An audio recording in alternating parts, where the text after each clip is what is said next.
Hello বন্ধুরা। আর কালকে থেকে ভিডিও আপলোড করতে পারছি না, একটু ব্যস্ত আছি বলে। তো যাই হোক, এখনও ব্যস্ত। চুল টুল আঁচড়াইনি, স্নান সেরে উঠেছি, উঠে ঠাকুর প্রণাম করে একটু মানে এখন লাঞ্চ বলো ব্রেকফাস্ট বলো এটা করব, করে ফিরতে ফিরতে 3টে 4টে বেজে যাবে। তো এটা করেই বেরোবো। আজকে কি লাঞ্চ বা ব্রেকফাস্ট যাই বলো, ঘড়িতে বাজে বাবা 1:30টা বেজে গেছে, আর কি বলবো, এটা লাঞ্চই বলবো। করে বেরোচ্ছি।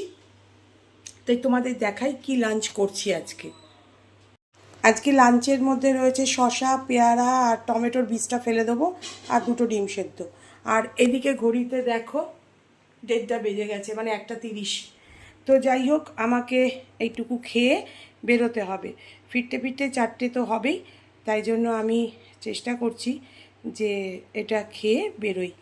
তো এই হচ্ছে আজকে দুপুরের লাঞ্চ আমার। তা তোমরা কে কী খেলে আমাকে কমেন্ট করে জানাবে অবশ্যই। আর ভিডিওটা ভালো লাগলে সাবস্ক্রাইব করে দিও, আমার পাশে থেকো, তাহলেই আমি খুশি হব।